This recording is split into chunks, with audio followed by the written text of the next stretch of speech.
নারায়ণগঞ্জ শহরের জিমখানা এলাকায় অভিযান চালিয়ে ২৪ জন মাদক সেবীকে আটক করে যৌথ বাহিনী। তাদের মধ্য থেকে ৫ জনকে ভ্রাম্যমাণ আদালত বিভিন্ন মেয়াদে সাজা দেয়। এ সময় তাদের কাছে মাদক সেবনের সরঞ্জাম, দেশীয় অস্ত্র উদ্ধার করা হয়। বুধবার রাতে নারায়ণগঞ্জ জেলা ম্যাজিস্ট্রেট নির্বাহী ম্যাজিস্ট্রেট টি.এম. রাজ-সিন কবিরের নেতৃত্বে এই অভিযান পরিচালনা করা হয়। অভিযানে পুলিশ ও সেনাবাহিনীর বিপুল সংখ্যক সদস্য অংশ নেয়।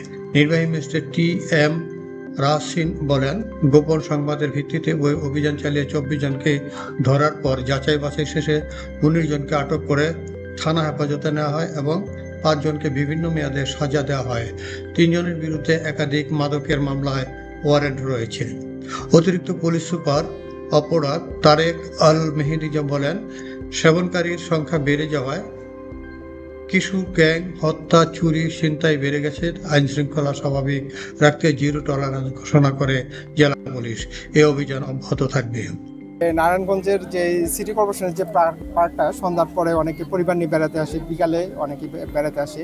মূলত এখানে আমাদের কাছে যে অভিযোগটা আসে যে এখানে আসলে প্রচুর পরিমাণে মাদক সেবীরা এখানে ঘোরাফেরা করে, এখানে পার্কের পরিবেশটা নষ্ট হয়।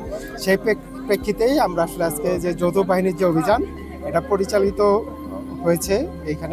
আমরা এখানে টোটাল ২৪ জনকে গ্রেপ্তার করেছি। তার মধ্যে ১৬ জনকে থানায় প্রেরণ করা হয়েছে।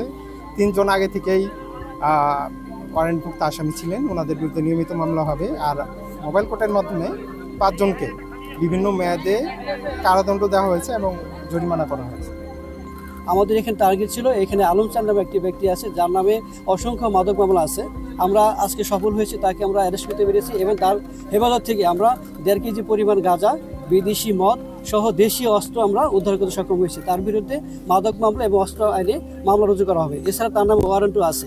এছাড়া আমরা ২ জন মহিলাকে ধরেছি, সক্ষম হয়েছি। তাদের কাছ থেকে আমরা ৬০ পিস ইয়াবা উদ্ধার করেছি। আর ভ্রাম্যমাণ আদালতের মাধ্যমে এখানে ৫ জনকে